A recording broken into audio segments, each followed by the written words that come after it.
va? Bonjour. On parle beaucoup aujourd'hui de la guerre commerciale entre les superpuissances, également de la guerre technologique. Mais en fait, on parle assez peu des monnaies et de ce qu'on pourrait appeler la guerre monétaire ou la concurrence monétaire entre les pays. C'est pourquoi on a pensé utile de vous proposer une session sur ce thème de guerre monétaire. Car si vous regardez la littérature, si vous regardez les médias, on parle quelquefois d'armes monétaires. On va dire qu'un pays donné va utiliser sa monnaie pour conquérir des parts de marché sur les marchés internationaux. On s'aperçoit aussi que cette rivalité entre les grandes monnaies pose des problèmes d'équilibre, des problèmes de stabilité du système monétaire international. Et puis, il y a un élément nouveau qui caractérise notre période, c'est l'émergence, avec la révolution technologique, la révolution numérique, c'est l'émergence des crypto-monnaies, la digitalisation des monnaies qui bouleverse à bien des égards le paysage monétaire au niveau national, international. Et donc, on a pensé que vraiment ces différents thèmes méritaient approfondissement et ça sera l'objet de nos interventions. Et je suis content d'introduire trois intervenants. D'une part, Nathalie Auffauvre, donc, qui est directeur stabilité financière et opérations à la Banque de France et qui suit de son poste la question de l'évolution du système monétaire et financier par rapport notamment à la question de la digitalisation. Ensuite, nous avons le plaisir d'avoir Michel Aglietta, professeur émérite Université Paris-Nanterre. Michel a beaucoup écrit sur les questions monétaires, des ouvrages importants. Son dernier ouvrage, qui s'appelle « Le capitalisme, le temps des ruptures », aborde aussi ces questions des ruptures dans le domaine financier et monétaire, et donc pourra aussi nous faire part de ses réflexions par rapport à cette question monétaire et des guerres de monnaie. Enfin, Odile Lakonski-Laguerre, qui est maître de conférence à l'Université de Picardie, est une spécialiste des questions monétaires et notamment s'est beaucoup intéressée ces dernières années aux crypto-monnaies. Elle a publié un certain nombre d'articles et je crois savoir d'ailleurs qu'elle prépare un ouvrage sur les crypto-monnaies. Voilà donc nos intervenants. Moi-même, je suis Dominique Plion, donc professeur émérite à l'Université Paris-Nord et je vais avoir donc la responsabilité, si je puis dire, d'animer ce débat, d'animer cette session. Alors, on va commencer d'abord, je me tourne vers Michel Aglietta, pour lui demander de nous faire part de ses réflexions actuelles concernant l'évolution, finalement, de planter le décor, de nous faire part de ses réflexions sur l'évolution du système monétaire international. À savoir que depuis 50 ans maintenant, depuis l'effondrement du système de Bretton Woods, nous sommes dans un système ou un non-système, certains diraient, où les monnaies flottent, où les capitaux circulent de plus en plus vite, où il y a une forte instabilité des monnaies et de la finance. Et on s'aperçoit bien que ce système-là ne fonctionne pas bien. Et les questions sur sa régulation, sur sa réforme sont évidemment posées, sachant que dans notre colloque, dans ce printemps de l'économie, le sous-titre c'est « Quel contrôle pour un monde plus solidaire ?» Donc la question c'est « Que veut dire un monde plus solidaire ?» dans le domaine monétaire international, plus de coopération, plus de multilatéralisme. Michel, je vous donne la parole. Merci beaucoup. Oui, je crois que le terme guerre est quand même un terme très fort. Ça va bien au-delà de la notion de déséquilibre et de fonctionnement avec des fluctuations, avec de l'incertitude, etc. Guerre, ça veut quand même dire qu'il y a ébranlement et éventuellement rejet de ce qui est le pivot des systèmes monétaires depuis plus de siècles, c'est-à-dire ce qu'on appelle la devise clé. Et la conséquence d'une guerre peut être la segmentation du système monétaire international. Et je vais donc essayer d'introduire cela en 3 points. D'abord, un aperçu sur les enseignements de l'histoire sur les crises qui mettent en péril ou détruisent l'ordre monétaire fondé sur l'hégémonie d'une devise clé. Donc, c'est des crises, si vous voulez, systémiques. Deuxièmement, la question fondamentale qui est sous-jacente, qui est une question théorique, c'est-à-dire qui est derrière la menace de la guerre des monnaies, c'est l'incomplétude de la monnaie internationale. Il manque quelque chose dans la monnaie internationale qui empêche d'avoir ce qu'on appellera, je vais y revenir, un optimum de premier rang. et permet la manipulation de la monnaie dominante par l'émetteur de la devise clé, qui évidemment est une des raisons qui peut entraîner une guerre des monnaies. Et troisièmement, je essaierai de conclure sur quelle rénovation du système monétaire international à la recherche d'un ordre multilatéral et polycentrique.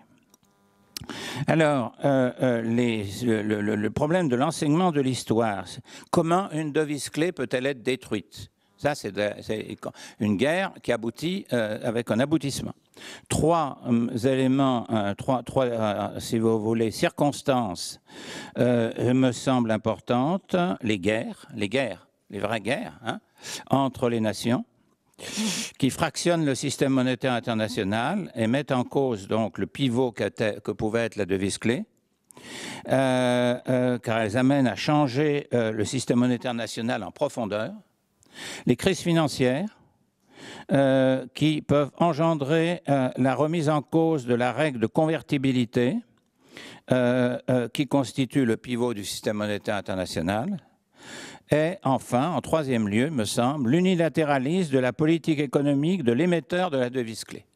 Elle a trois forces, si vous voulez, considérables, trois processus qui nous mettent en cause. Alors les guerres, c'est connu depuis longtemps, si j'ose dire. Hein. La livre sterling, l'étalon sterling or, se met en place au XVIIIe siècle. Et dès 1793, les guerres entre la France et l'Angleterre mettent en cause le système, en ce sens que l'étalon sterling or est supprimé. L'Angleterre redevient avec une monnaie qui est une monnaie purement nationale, avec une zone monétaire autour du fait de sa prépondérance commerciale, mais un système, si vous voulez, séparé du monde. Et ce n'est qu'en 1821 que la livre sterling, l'étalon sterling or est remis en place. Hein. Ceci est très important car la livre sterling apparaît en 1821 dans le cadre d'une société, enfin d'une économie nationale où la dette publique dépasse assez largement 200% du PIB. Hein.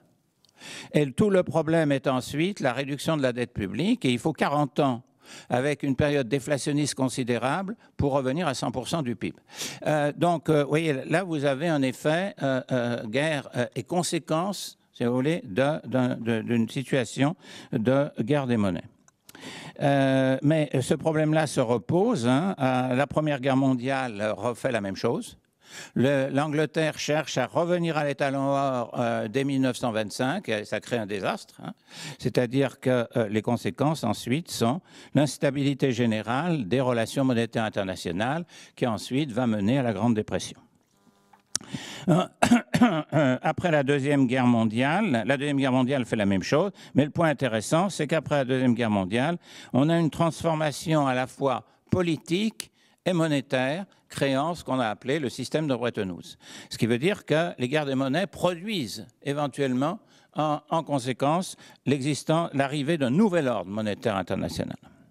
Ça sont les guerres. Les crises financières engendrent la remise en cause de la règle de convertibilité qui constitue le pivot du système monétaire international. Bon, j'ai déjà parlé de ça, c'est le cas des années 30, hein, du fait de la dépression, des crises bancaires, etc. Eh bien, chacun va essayer de se fermer de son côté pour essayer de surmonter les problèmes. La livre sterling en 1931, dévaluation massive et puis création d'une zone sterling séparée. Les États-Unis en 1933, hein, dévaluation massive pour pouvoir, pour des raisons internes, hein, c'est-à-dire à l'époque pour les États-Unis, c'est arriver à désendetter le monde agricole qui était extrêmement endetté. Donc par une très très forte dévaluation est complètement unilatérale, c'est ça que je veux dire, hein, sans possibilité d'accords internationaux qui ont été tentés et qui ont échoué. Et la France en 1936 avec l'arrivée du Front populaire. Et le point intéressant, c'est que là, on est dans un chaos total, hein, entre les trois principales monnaies du monde. Et le point intéressant, c'est un accord des trois puissances pour une stabilisation d'échange, avec un fonds de stabilisation d'échange qui permet, si vous voulez, de surmonter le chaos monétaire qui découle de la guerre, hein, qui a été précédente, et qui permet, si vous voulez, de tenir, et puis pas très longtemps, puisque de toute façon, la Deuxième Guerre mondiale approche. Enfin, l'unilatéralisme de la politique monétaire de l'émetteur de la devise clé, on est dans le problème d'aujourd'hui. Hein. En effet, pourquoi? Parce que la devise clé est dominante, c'est-à-dire que les autres pays sont subordonnés au plan monétaire, au pays qui l'émet.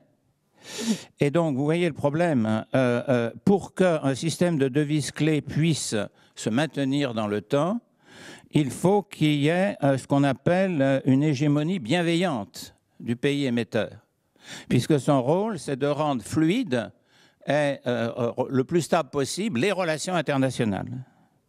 En conséquence, il est clair que si l'émetteur de la devise clé utilise sa monnaie pour mener une politique unilatérale et éventuellement opposée véritablement aux intérêts d'autres pays qui constituent, vous rentrez en guerre des monnaies et vous rentrez dans un risque de déstabilisation, plus que déstabilisation, de destruction de l'ordre monétaire.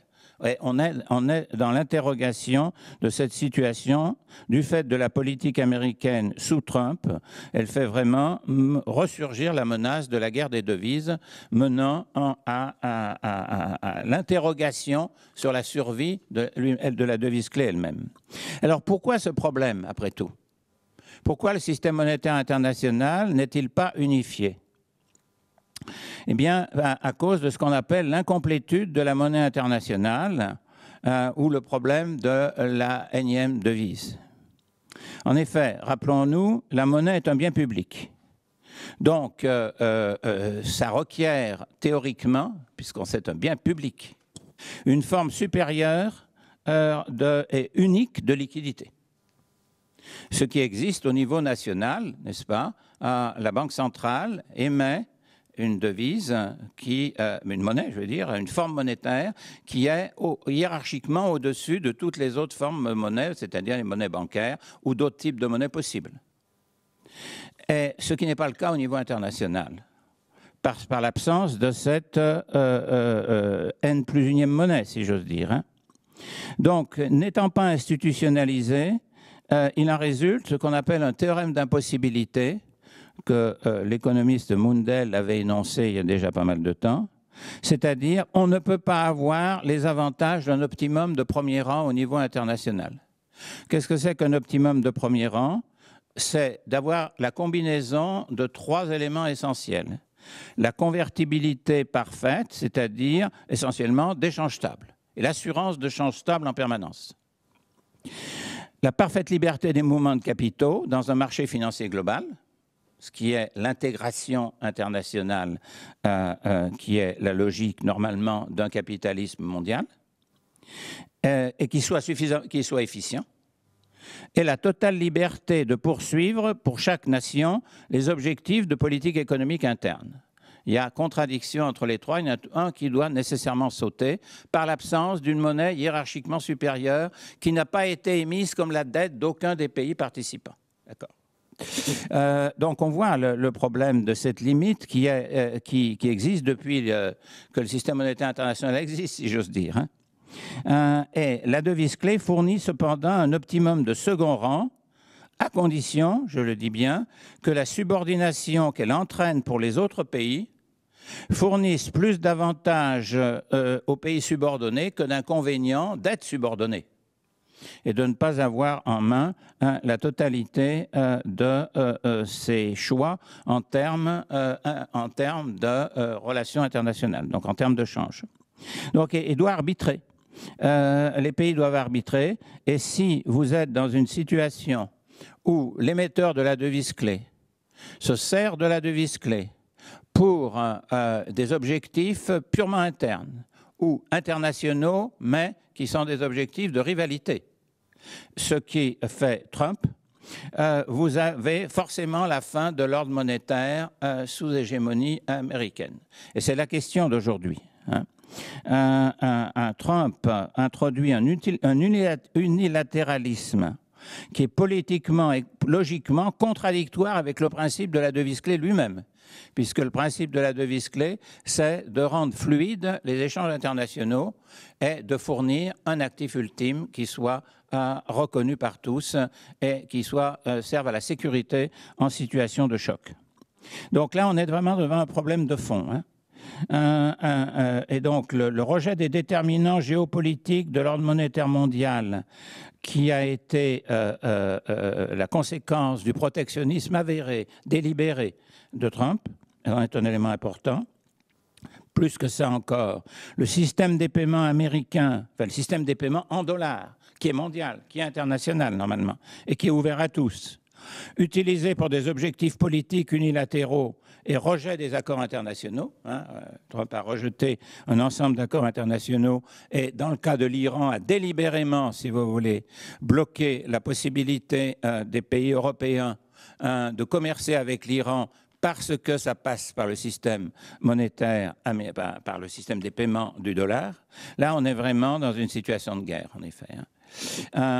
Et enfin, bien sûr, notre batlist, la guerre commerciale contre la Chine, désignée comme rival stratégique. Là, vous êtes vraiment dans un monde qui est à l'opposé de celui de la logique de la devise clé.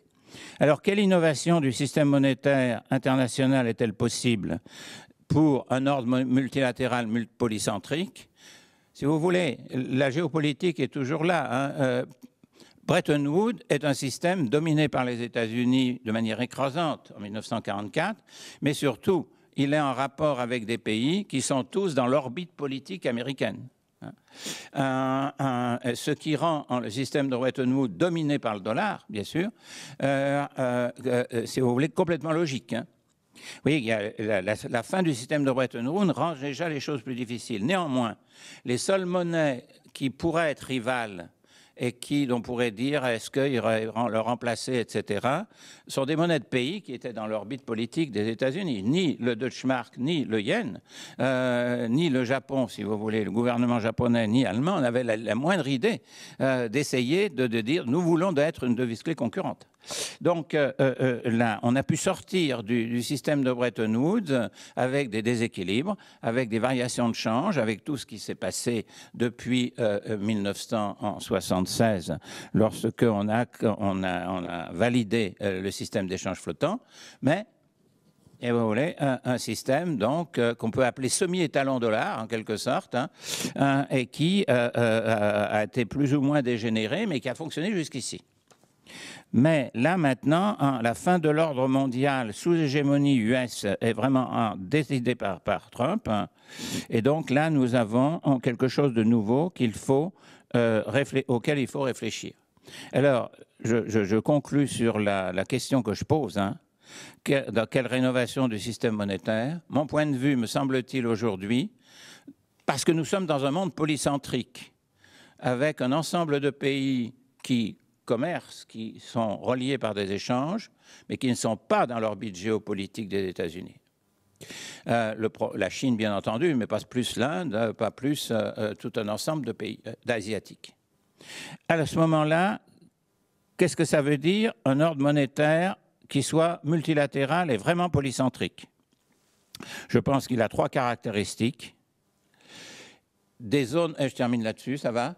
Des zones monétaires régionales ouvertes et souple, possible. Pourquoi? Parce qu'il y a un principe, à ce moment-là, si vous voulez, de subsidiarité.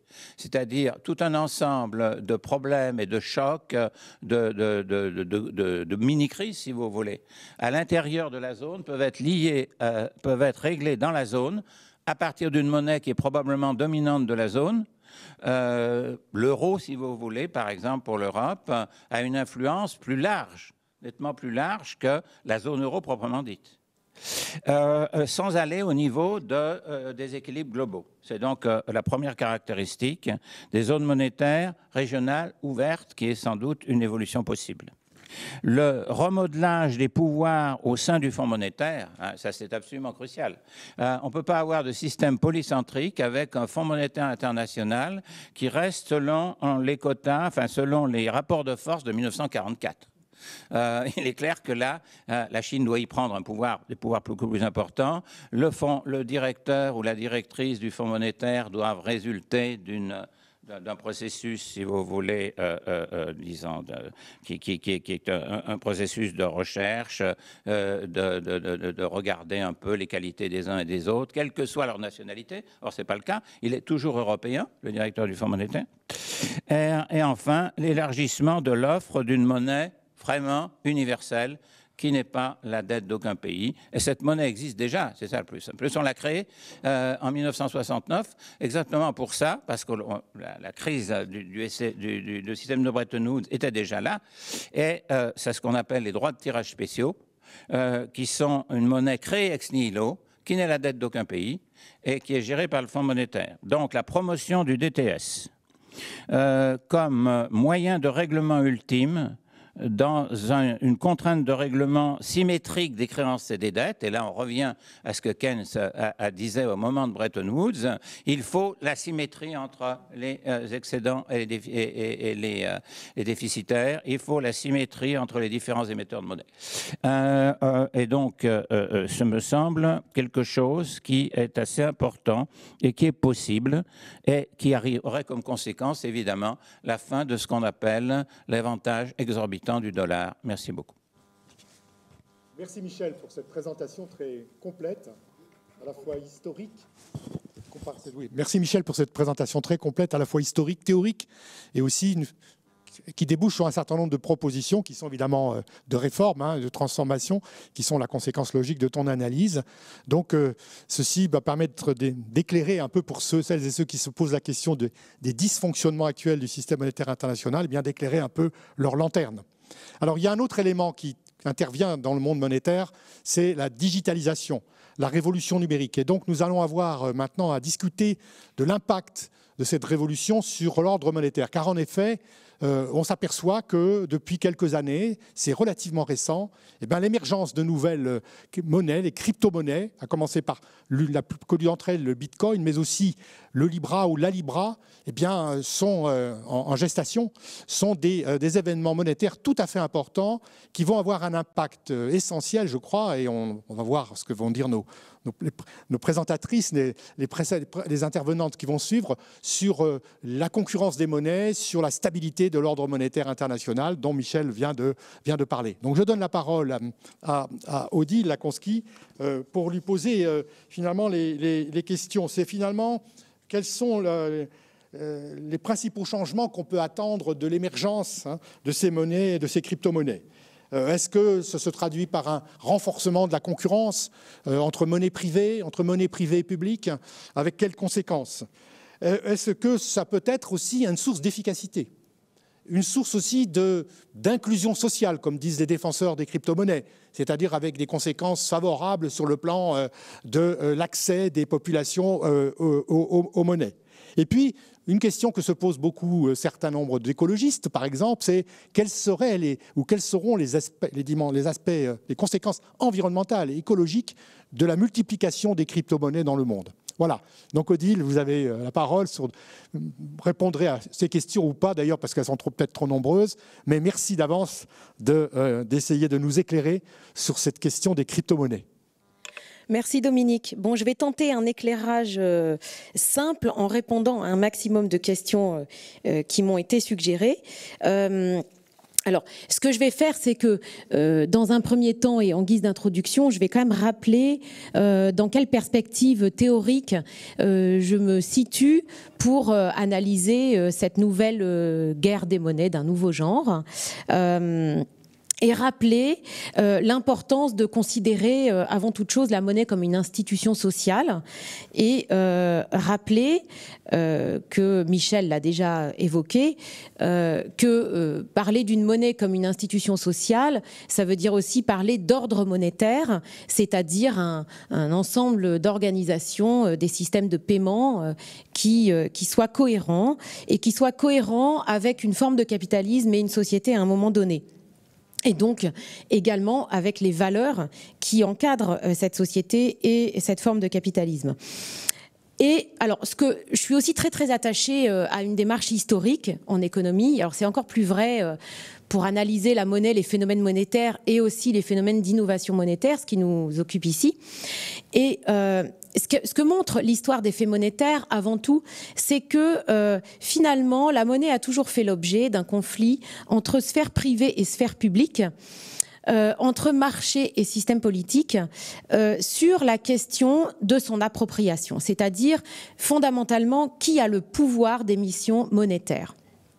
Et là, effectivement, on est dans une résurgence de ce conflit sphère privée, sphère publique, dans l'appropriation et dans le pouvoir d'émission sur la monnaie. C'est très clair, avec l'émergence des nouvelles crypto-monnaies qui sont essentiellement le fait des marchés et de la sphère privée. Alors, ce qui est important aussi de dire, me semble-t-il, c'est que les ordres institutionnels, de manière générale, ne sont pas immuables, hein, ils sont en constante évolution, et les ordres monétaires non plus ne sont pas immuables.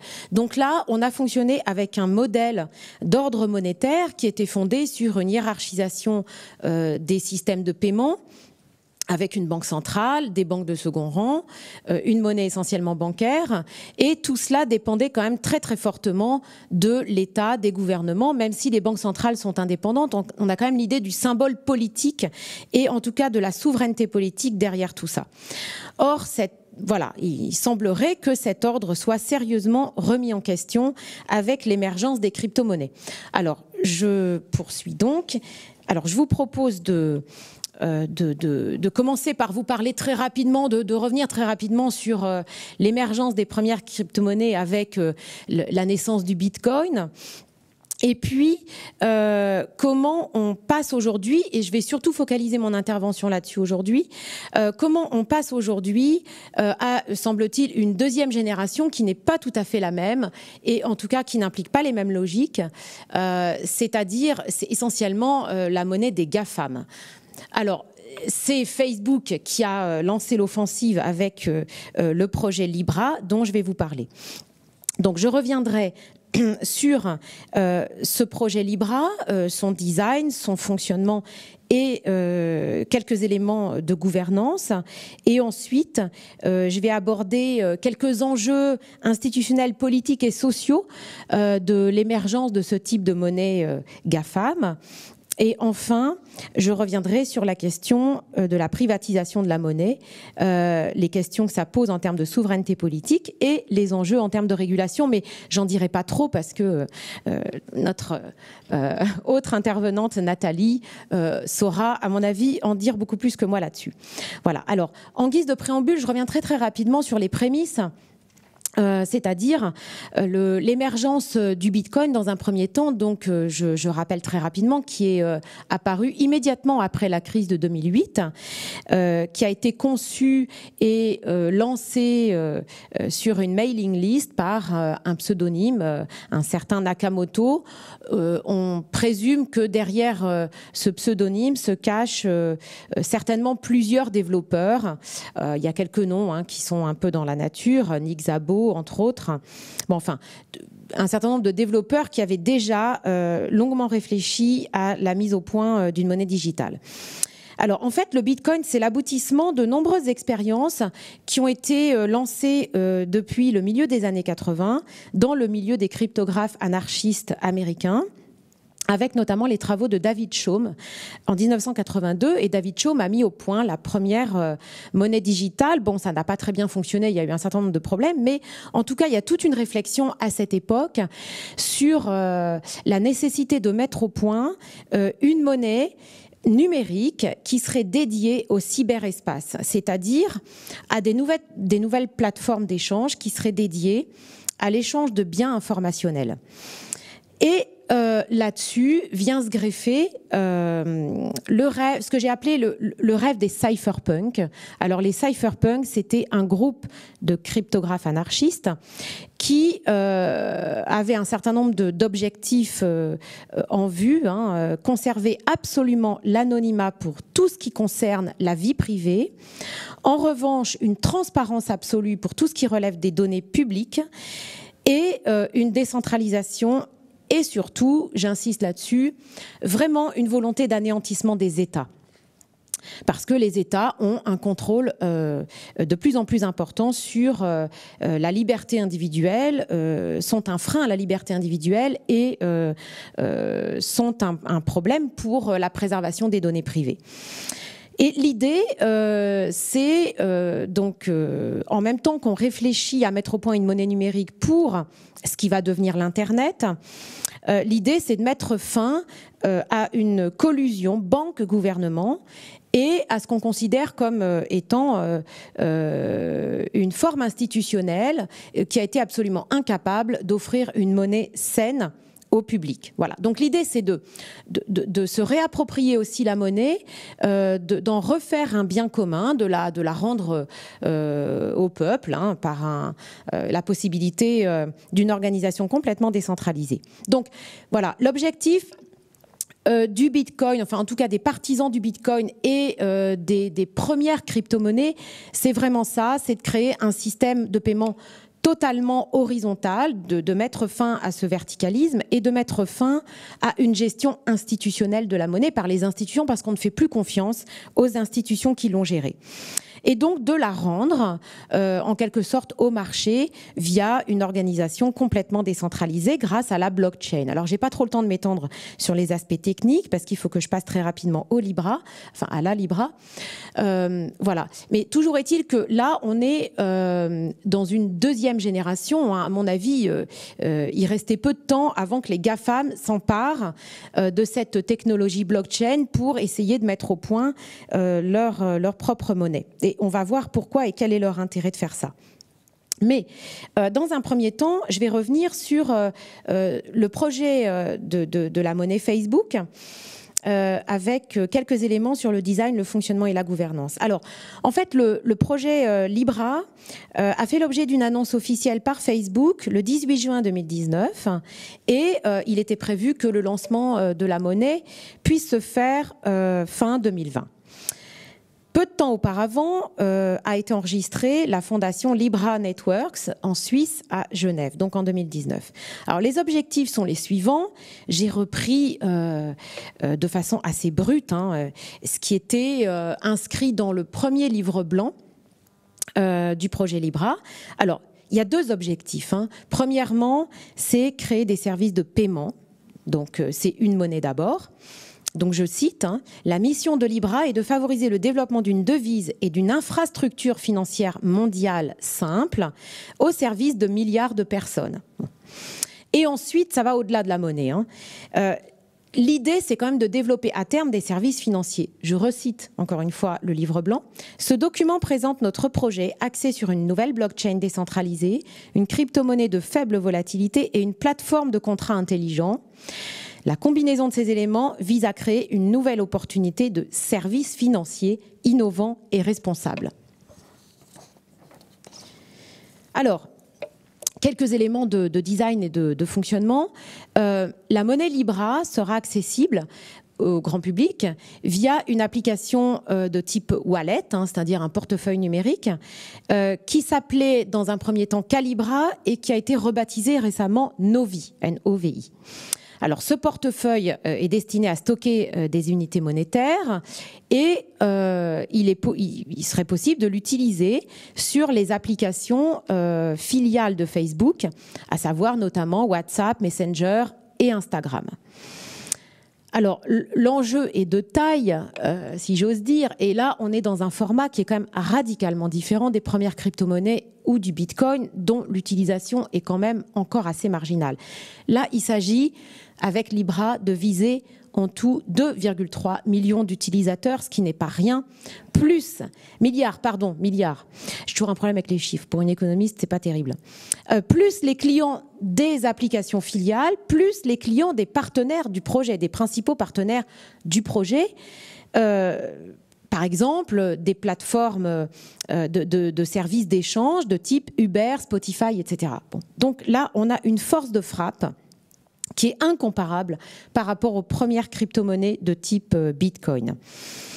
Quelques mots sur l'entrée et la sortie du système, c'est-à-dire comment on rentre dans le système Libra et comment on en sort. Alors, l'achat de Libra se ferait contre des devises officielles, euros, dollars, yens, livres sterling. Et voilà, bon, ensuite on rentre dans le système, on fait ses paiements en Libra et on sort du système en revendant les Libras contre devises et évidemment selon le cours du change. Alors, j'insiste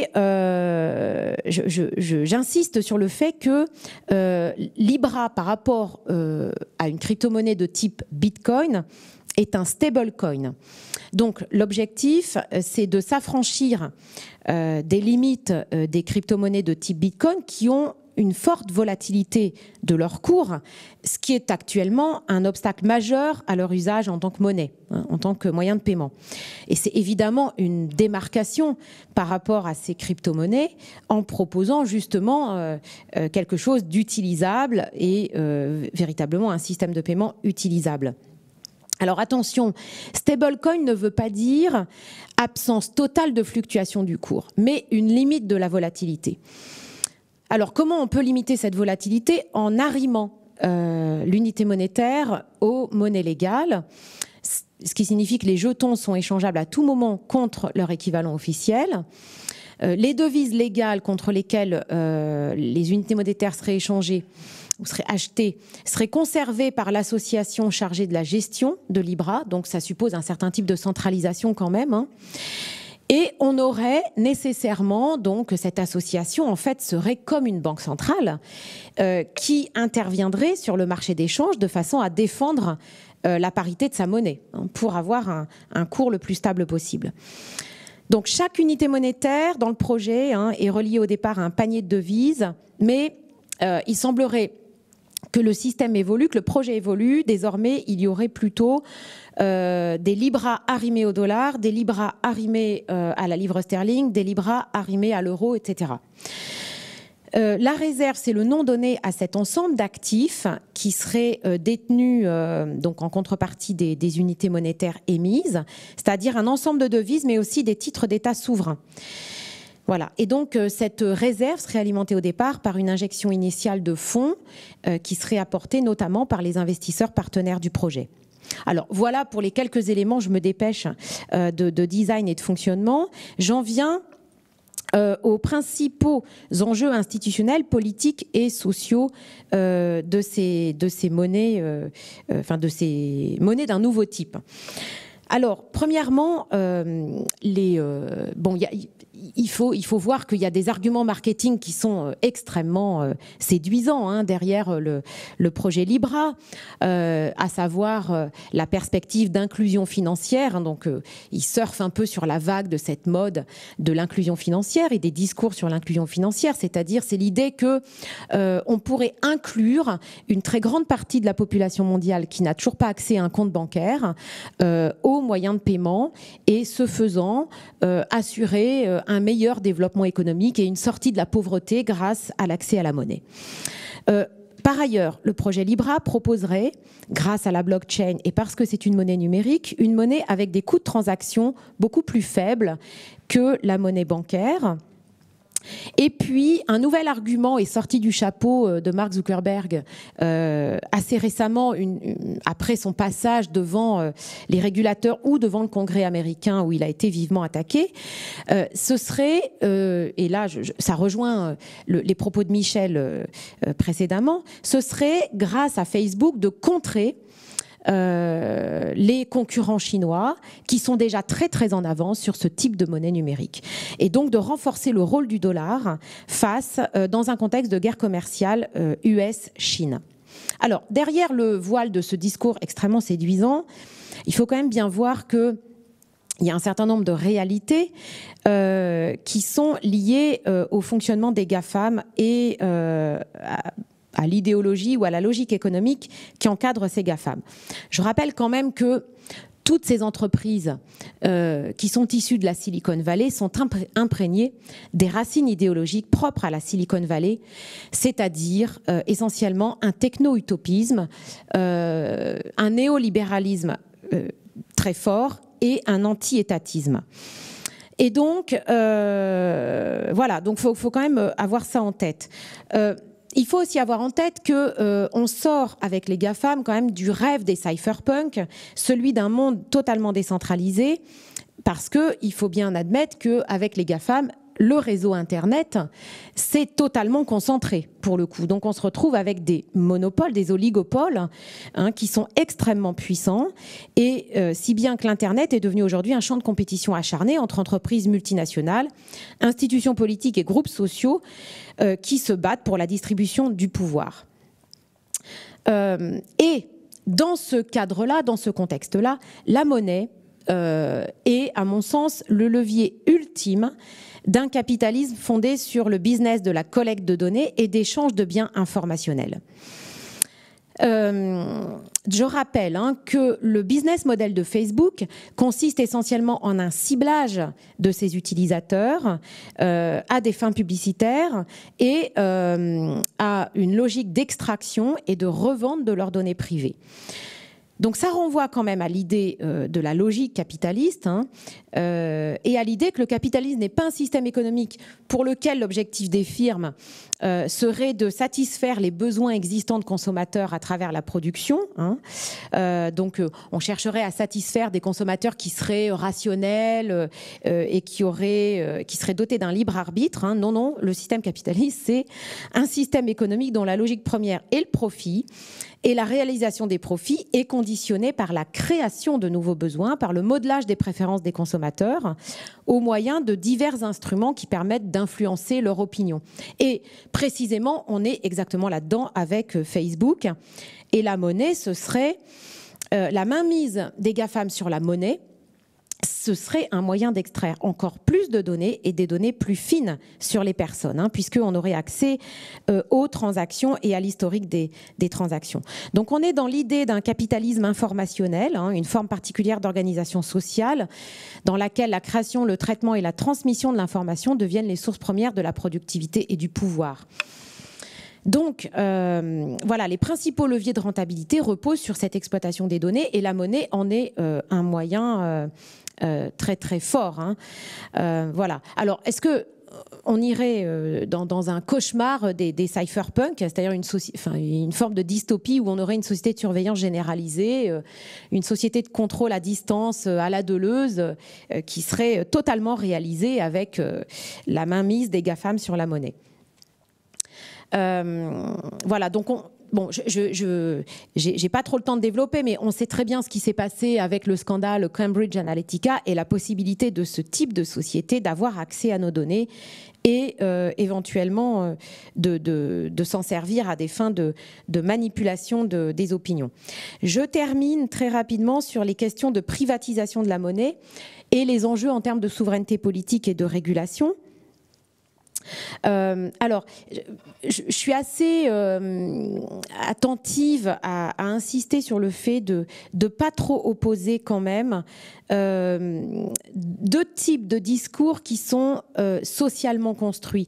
J'entends un type de discours qui serait celui notamment des partisans des crypto-monnaies, à savoir que l'État et les banques n'ont pas été capables d'offrir des moyens de paiement accessibles à tous, qu'on opposerait à un autre type de discours socialement construit, à savoir le pouvoir d'émission de la monnaie est du seul ressort des États.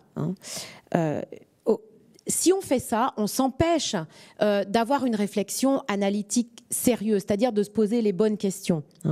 En fait, pour comprendre vraiment les enjeux en termes de théorie monétaire, de l'émergence de ces nouvelles formes de monnaie, je pense que la bonne question analytique, en tout cas pour un théoricien de l'économie à se poser, c'est à quelles conditions ces formes de monnaie et une monnaie comme Libra pourraient s'imposer comme une monnaie généralement acceptée. Donc, ça pose la question de la définition de la monnaie comme créance sur la société, qui est celle de Simmel, mais qui est celle aussi du courant institutionnaliste en France, dont on a un éminent représentant ici avec Michel. Voilà, donc la monnaie étant une créance sur la société, ça implique la confiance dans la monnaie, et donc, pour réfléchir à qu'est-ce qui ferait que ces monnaies-là seraient généralement acceptées, il faut réfléchir sur quelle confiance on va mettre dans ces monnaies-là. Bon, le courant institutionnaliste a développé 3 types de confiance, confiance méthodique, hiérarchique et éthique.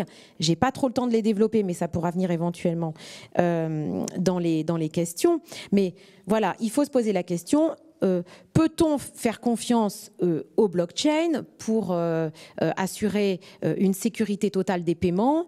Peut-on faire confiance à ce type de nouveaux acteurs pour assurer des paiements efficaces?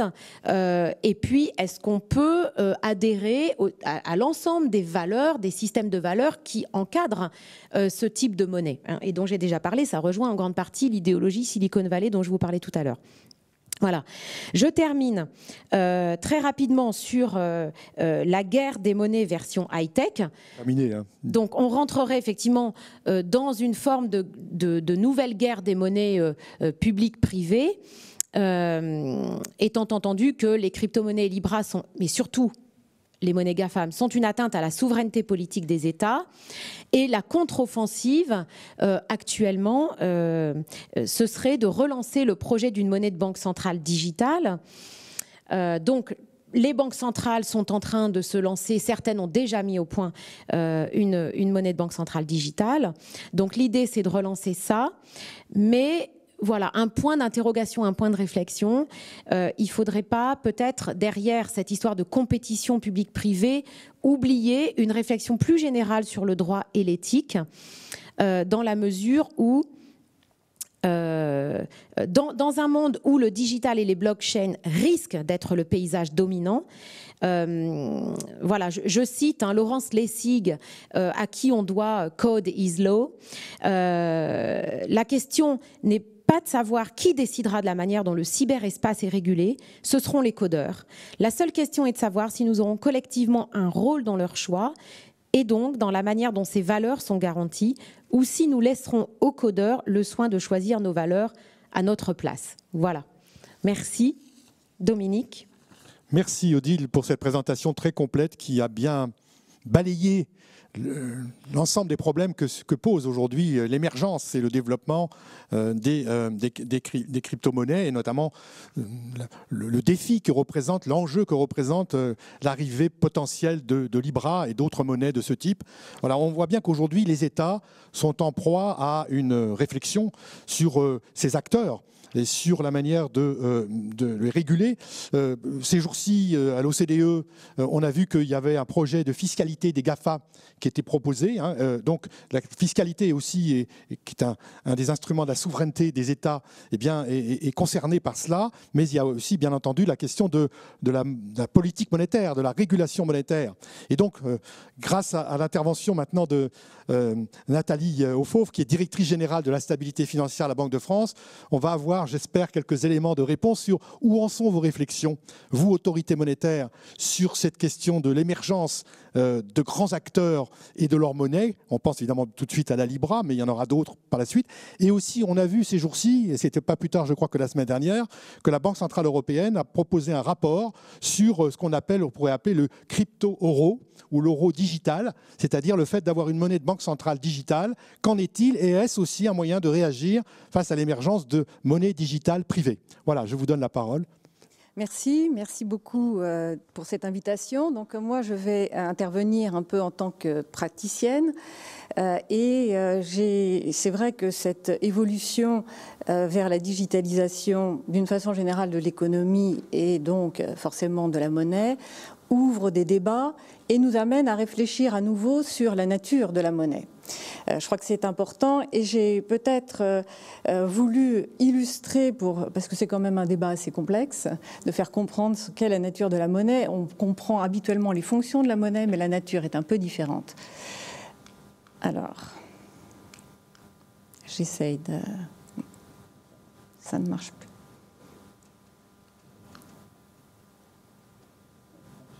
Voilà, pardon.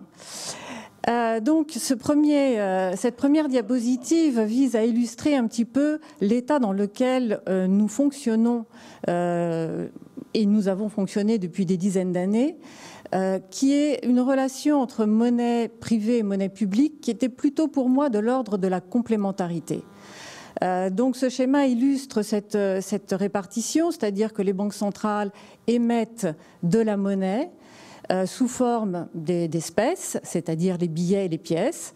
Et ça, c'est ce que le grand public utilise pour ses paiements de proximité.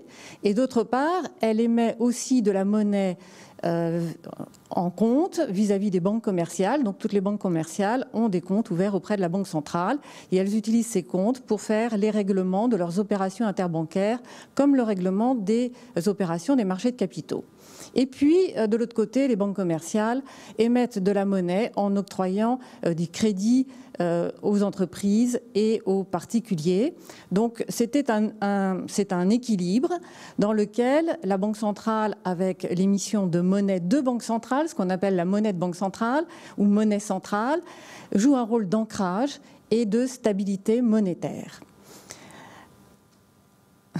Alors, évidemment, c'est important parce que la relation entre monnaie de banque centrale et la monnaie de banque commerciale, c'est une relation d'équilibre. Pourquoi? Parce que ces monnaies-là sont échangées à parité et que donc il y a une forme de continuité entre monnaie de banque centrale et monnaie commerciale.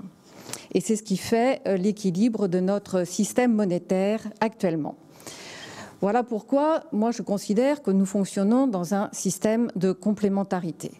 Alors ensuite, dans ce schéma-là, on voit bien que n'apparaissent pas les fintech et encore moins les big tech. Qu'est-ce qui se passe avec l'arrivée des fintech et des big tech et ce qu'on a mentionné, l'arrivée des cryptoactifs? Et j'insiste sur ce mot cryptoactif parce que nous, bien sûr, Banque centrale, nous considérons que le bitcoin ou les stablecoins ne sont pas aujourd'hui considérés comme de la monnaie. On ne connaît pas leur nature légale et on ne sait pas véritablement qui en est l'émetteur.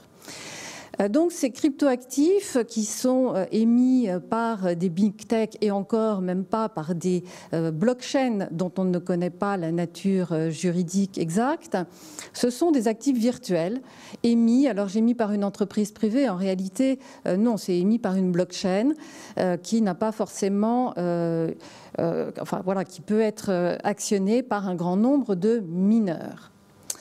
Et là, on voit bien que l'interaction est un peu différente, puisqu'on a l'apparition d'un ovni, si je puis dire. Et donc, pour nous, ce qui est important de bien mentionner, c'est que ces cryptoactifs ne sont pas assimilables à de la monnaie. Pourquoi? Parce qu'ils ne sont pas émis par une entité régulée. Parce qu'il n'y a pas une protection des dépôts, donc c'est très différent par rapport à la monnaie qui est offerte aux consommateurs, au grand public. Et puis, et très important, il n'y a pas cette libre conversion avec notre monnaie. Il n'y a pas de parité non plus. Donc on est très loin de notre monnaie nationale et on est plus proche d'un actif financier.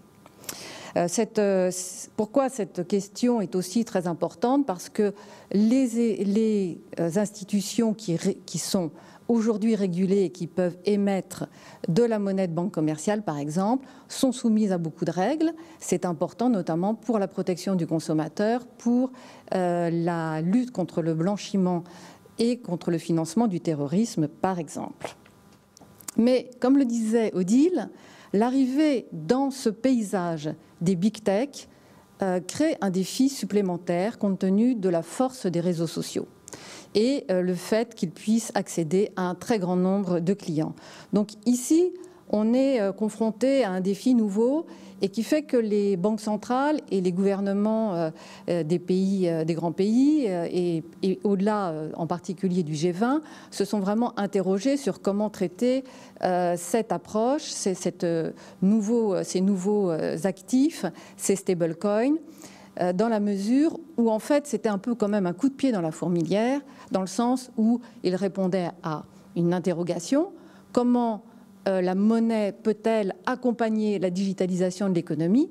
Comment peut-elle apporter des services digitaux? et surtout, effectivement, comment la rendre plus accessible aux populations fragiles et défavorisées. Alors, face à cette arrivée et ce risque de monnaie ou de cryptoactifs qui pourraient déferler via la puissance des réseaux sociaux, comment les pays, les grands pays émetteurs de monnaie clés, comme les a intitulés Michel, comment ont-ils réagi? Alors, si on parle de la réaction chinoise, la réaction chinoise, ça a été assez rapidement de réfléchir à l'émission d'une monnaie digitale de banque centrale, le digital yuan. Les travaux de la Banque centrale de Chine ont commencé déjà il y a plusieurs années. On est actuellement dans une phase de test, mais la phase de test à l'échelle chinoise, c'est 400 millions de personnes qui vont tester ce digital yuan. La Banque centrale chinoise a réfléchi à ce concept et a décidé de distribuer cette monnaie par deux circuits. Via les banques commerciales, donc c'est les flèches rouges qui descendent vers les banques commerciales, et les banques commerciales distribueront ce yuan digital vers leurs clients, mais aussi par l'intermédiaire des grands big tech chinois. Et donc, sont testées également la distribution de ce digital yuan émis par la Banque centrale chinoise via les big tech. Et de ce fait, ça permet d'alimenter très largement la base énorme de clients chinois, mais pourquoi pas de clients étrangers, car la mise en application de ce digital yuan se fera lors des Jeux olympiques en Chine et donc permettrait d'alimenter les clients étrangers qui viendront en Chine. Alors, face à cette situation de réaction chinoise, qu'est-ce qui se passe du côté américain? Bien, du côté américain, effectivement, il y a ce projet de Libra, de Facebook, qui a démarré sur une idée d'une stablecoin arrimée à un panier de monnaie, qui donc reproduisait un peu cette idée du DTS. Et puis, compte tenu du risque que cela pouvait poser pour la souveraineté, mais pas seulement pour la souveraineté monétaire, pour les consommateurs et le grand public, parce que je reviendrai dessus quand on parlera un peu des initiatives réglementaires, ce stablecoin, on n'en connaît pas bien la nature juridique, donc il n'y a pas intrinsèquement de protection des consommateurs. Donc, le G20 a réagi assez vite en demandant aux porteurs du projet, Facebook, de réfléchir et de consolider sa réflexion pour avoir une approche plus en phase avec les attentes des régulateurs. Et donc, on a effectivement un nouveau projet, un Libra 2.0 version 2. Et cette fois-ci, Facebook propose de créer des Libras qui soient arrimés à des monnaies individuelles, et en particulier un Libra dollar. Donc ici, on pourrait avoir une réaction américaine qui serait de dire, finalement, une façon de maintenir la prééminence du dollar, c'est d'utiliser ce Libra dollar, et au lieu d'avoir un panier de monnaie qui serait beaucoup plus difficile à cerner, et de distribuer ce Libra dollar via les réseaux sociaux et les big tech américaines, non seulement vers les clients américains, mais pourquoi pas vers le monde entier, en particulier les pays émergents, et pour faciliter l'accès à la monnaie et au paiement.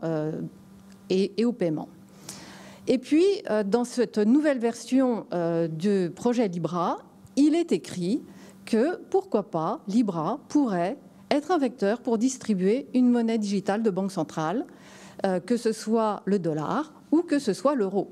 Il présente comme offreur de services, service provider, comme il l'indique. Donc, est-ce que finalement la réponse américaine sera de émettre une monnaie digitale de banque centrale, un digital dollar, un dollar digital, qui pourrait, comme dans le cas du digital yuan, être distribué à la fois via les banques commerciales, ce sont les flèches vertes qui descendent vers les banques commerciales puis vers les clients, ou via les big tech américaines, comme dans le modèle chinois finalement. On ne le sait pas. Bien sûr, ce que l'on peut constater, c'est que Apparemment, les Américains sont un peu plus ouverts à la perspective d'un Libra-dollar qu'un Libra multidevise. Alors, dans ce contexte, que peut faire l'Europe? Parce que, bien sûr, il y a cette question de la relation entre monnaie publique, monnaie privée, mais il y a aussi cette question de la souveraineté monétaire et du risque que pourrait faire peser sur la souveraineté monétaire européenne l'arrivée soit d'un dollar Libra distribué très largement, soit d'un digital yuan qui finalement serait tout aussi largement distribué. La situation en Europe est plus compliquée. Pourquoi? Premièrement, c'est l'Europe. Donc c'est toujours compliqué. Et en fait, quand on distribue, quand la Banque centrale européenne et l'eurosystème émettent de la monnaie centrale, on a unifié la monnaie sous forme d'espèces, les billets de banque en euros. Les avoirs en compte sont bien auprès de chaque banque commerciale, mais ensuite, la distribution de monnaie, les avoirs en compte des clients auprès de leur banque commerciale sont dans chaque pays. Et chaque pays, chaque banque commerciale dans chaque pays s'est organisée pour offrir des moyens de paiement. Nous avons une fragmentation des moyens de paiement en Europe. Nous n'avons pas de solution unique. Donc, première difficulté. Deuxième difficulté, nous n'avons pas de big tech. Les big tech, elles sont chinoises ou américaines. Donc, ça nous crée une difficulté supplémentaire et c'est vrai que cela soulève la question quand même de la souveraineté monétaire, car même si nous sommes d'une économie ouverte, nous cherchons à ne pas être totalement naïfs. Alors, la question qui se pose, c'est est-ce qu'une façon de réagir, elle est sous deux formes. Premièrement, il nous semble qu'il faut être capable d'offrir des moyens de paiement harmonisés au niveau européen pour être capable de faire face à la compétition de grands acteurs globaux qui offrent des solutions de paiement par carte, par exemple, ou qui seront capables d'offrir des monnaies digitales avec des solutions totalement digitales. C'est la raison pour laquelle l'Eurosystème et la Banque centrale européenne soutiennent des initiatives comme le projet EPI qui vise à créer un moyen de paiement, des moyens de paiement harmonisés et unifiés au niveau européen. Et puis évidemment, se pose la question de l'émission d'un digital euro, d'un euro digital, qui pourrait venir finalement compléter et répondre aux besoins de digitalisation de l'économie et de digitalisation des monnaies. Mais là encore, de notre point de vue, nous défendons une approche plutôt de complémentarité au lieu de conflit ou de compétition, car il nous semble que le rôle de la Banque centrale, c'est d'apporter l'ancrage et la stabilité monétaire, et que le rôle des banques commerciales est bien de distribuer les moyens de paiement auprès des clients et de jouer ce rôle d'interface avec les clients. Néanmoins, le digital euro peut quand même être aussi un moyen de se positionner vis-à-vis d'un yuan digital ou d'un dollar digital. Et compte tenu de la taille, bien sûr, de la zone euro, il nous semble légitime de se préparer potentiellement à émettre un digital euro si les circonstances l'averaient nécessaire. Alors rapidement, comment les régulateurs et les banques centrales abordent sous l'angle, cette fois-ci, de la régulation, l'arrivée des stablecoins? Eh bien, l'idée, c'est bien sûr de construire une réponse réglementaire cohérente et à l'échelle de ce projet de monnaie globale, ce qui est assez difficile dans le sens où ça soulève beaucoup de défis parce que la régulation est souvent nationale et rarement à l'échelle internationale. Or là, on a une offre de monnaie ou une offre de stablecoin qui aurait une dimension internationale.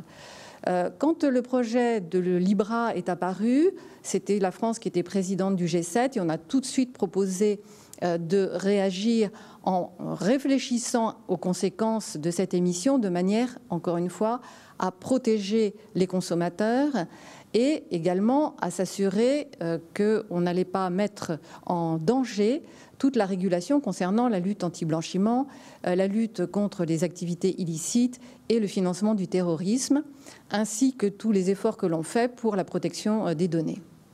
Donc on a eu un premier rapport du G7 qui a donné lieu à des travaux complémentaires au niveau international, des différents comités régulateurs, en particulier du FSB.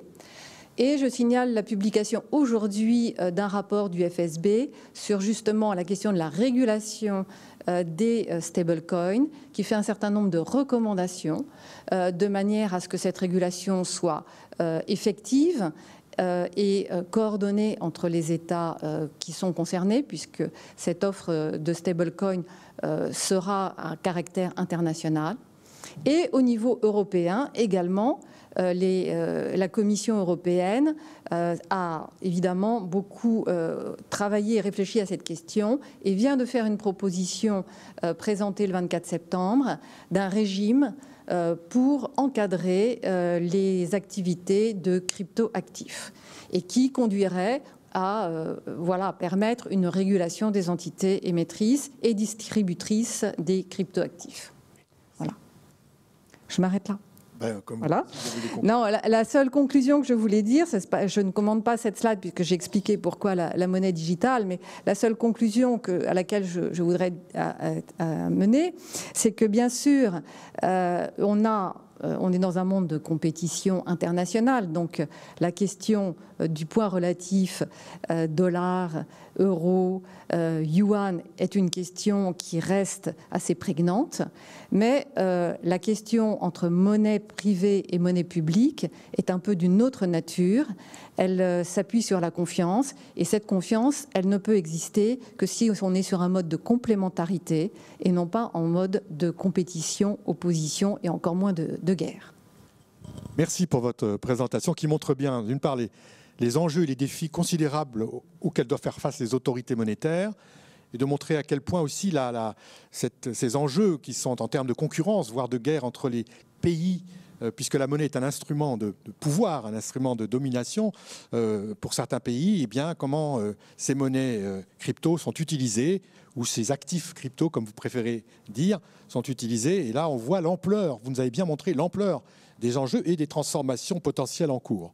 Donc merci pour votre présentation. Alors il nous reste peu de temps, c'est-à-dire une dizaine de minutes, pour répondre aux questions de notre public qui nous viennent par Internet, par WhatsApp, qui est d'ailleurs contrôlé par Facebook, comme vous le savez. Alors il y a deux questions, peut-être que je vais retenir parmi les questions qui nous viennent. Que pensez-vous, Michel Aglietta peut-être, de la stratégie chinoise qui consiste à donner au renminbi un rôle international face au dollar ?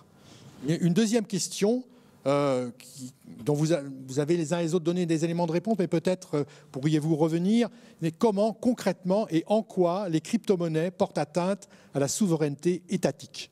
Voilà, c'est deux questions qui me sont venues. Si on a le temps, on en prendra d'autres, mais je vous laisse apporter des éléments de réponse. Donc, par exemple, le yuan et son rôle international, Michel. Oui, le yuan se développe au niveau international. Ça a été très tardif parce que la Chine a bien vu, elle a étudié ce qui s'est passé dans d'autres circonstances dans le passé, qu'il y a une instabilité forte à créer un système financier pour se faire. C'est-à-dire vous ne pouvez pas avoir une monnaie internationale si vous n'avez pas un système financier intérieur domestique, qui est la capacité d'absorber des fonds venant de l'étranger, les fluctuations de ces fonds, le recul de retour de ces fonds, etc.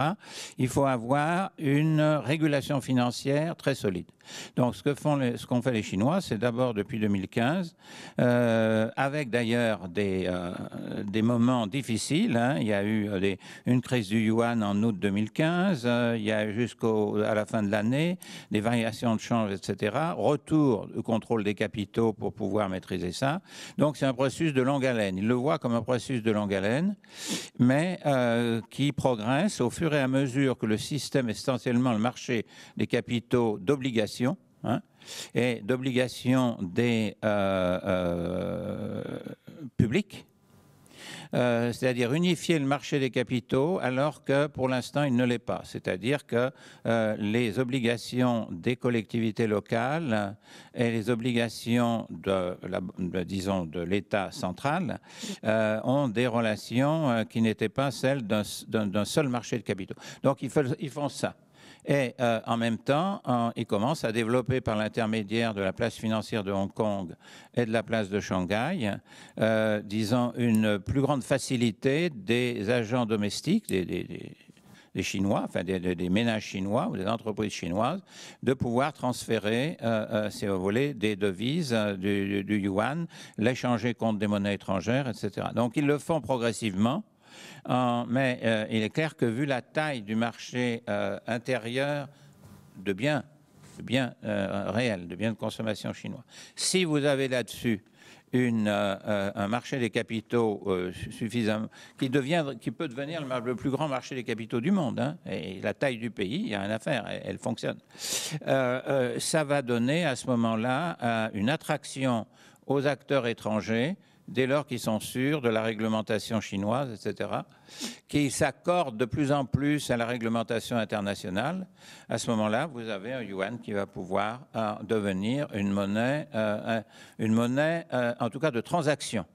Mais la Chine n'a absolument pas cherché à dire qu'il voulait une monnaie de réserve internationale. Au contraire, ils mettent en avant ce que j'ai dit tout à l'heure, c'est-à-dire la nécessité d'avoir un système multilatéral avec une monnaie vraiment universelle. Donc la Chine n'est en aucun cas à la recherche de remplacer le dollar en tant que devise clé. Ils sont contre le système de la devise clé en réalité. Merci pour cette réponse. Alors la question de la mise en cause de la souveraineté de l'État ou des États par les crypto-monnaies ou les crypto-actifs, comme vous voulez. Quels sont les éléments de réponse que vous donneriez? On voit des éléments de réponse, mais peut-être en termes pédagogiques, quelles sont ces atteintes à la souveraineté qui sont potentielles là? Alors, moi, l'argument immédiat que je vois, c'est que, en fait, si on est ce qu'on appelle néo-chartaliste. Hein, dans les théories de la monnaie, il y a une théorie de la monnaie qui se dégage, le néo-chartalisme, qui considère que l'acceptation généralisée de la monnaie va de pair avec la constitution d'un État central qui a le pouvoir de lever l'impôt. Et donc, la monnaie est associée au circuit fiscal de l'État, au pouvoir de l'État de prélever les impôts et les taxes, et donc de décréter dans quel type de monnaie vont être prélevés ces impôts et ces taxes. Et bien évidemment, si vous avez un système parallèle qui se crée de monnaie privée, eh bien, vous avez une grande partie des transactions, hein, surtout si il s'agit des GAFAM, vous avez une grande partie des transactions qui peut évidemment échapper à ce système de prélèvement fiscal et à ce circuit fiscal, et donc porter atteinte à la souveraineté politique des États par la monnaie. Merci. Nathalie Auffaut, je suis sûr que vous avez des éléments de réponse aussi à cette question. Je crois que ce risque de perte de souveraineté, en fait, se pose principalement pour les pays dans lesquels la confiance dans la monnaie a complètement chuté parce que la situation économique et financière du pays est extrêmement dégradée. Donc on peut faire le parallèle avec des cas de dollarisation où finalement, dans certains pays, parce que la monnaie nationale, pour des raisons d'absence de gouvernance et d'absence d'équilibre économique et de dégradation de la situation financière du pays, ont conduit à préférer une monnaie externe qui est le dollar. Donc on peut faire le parallèle. Je crois que c'est un risque qui est surtout existant pour des pays dont la confiance dans la monnaie est extrêmement faible, et on peut faire ce parallèle. Je pense qu'en Europe, on est très loin de ça, puisqu'on a une monnaie qui est fiable, avec une grande stabilité monétaire, et que les citoyens européens prendraient le risque d'avoir un risque de change sur les avoirs qu'ils convertiraient dans ce stablecoin. Néanmoins, je pense que c'est quand même à identifier, parce que l'émergence d'une monnaie qui pourrait être utilisée comme moyen de paiement, notamment parce qu'elle accompagnerait la digitalisation de l'économie et que la monnaie officielle de chaque pays n'accompagnerait pas cette digitalisation. À ce moment-là, elle répondrait à certains besoins et on pourrait avoir une circulation plus importante de cette monnaie privée, ce qui pourrait poser des questions en termes, par exemple, de stabilité financière. Comme je l'ai indiqué, si une part importante du fonctionnement de l'économie s'appuyait sur une monnaie privée, et des problèmes de transmission de la politique monétaire également. Merci. Je crois qu'il est plus d'une heure et que notre temps est passé. Je conclurai peut-être en reprenant certaines de vos idées très très brièvement. Nous sommes dans un monde en pleine transformation, pour ne pas dire en pleine transition. Et parmi deux facteurs majeurs que nous ont montrés les exposés, les présentations très stimulantes que nous avons entendues, il y a d'abord la montée en puissance de nouveaux acteurs internationaux, que ce soit des États, avec les pays émergents, les grands pays, la rivalité Chine, États-Unis, mais d'autres pays encore comme l'Inde, voilà, et d'autre part l'arrivée des GAFAM ou des Big Tech, que ce soit aux États-Unis, en Chine. Là, il y a un élément qui bouleverse les données dans bien des domaines, dans le domaine monétaire et pas uniquement. Et puis, il y a la révolution technologique qui transforme profondément des tas de domaines de notre vie, dont la monnaie. Et je crois que les réflexions ne sont pas terminées à ce sujet quant à l'impact de cette révolution technologique sur les monnaies, sur les acteurs qui gèrent la monnaie, sur les acteurs en charge de la régulation et de la stabilité des systèmes bancaires et financiers. Voilà, je vous remercie. Nous allons nous arrêter là, le temps étant passé. Je remercie beaucoup les trois intervenants. Je crois que nous avons eu des présentations très riches, qui nous ont bien éclairés sur ce sujet, qui n'est pas un vain sujet, celui des guerres des monnaies, des concurrences des monnaies. Voilà, je vous remercie.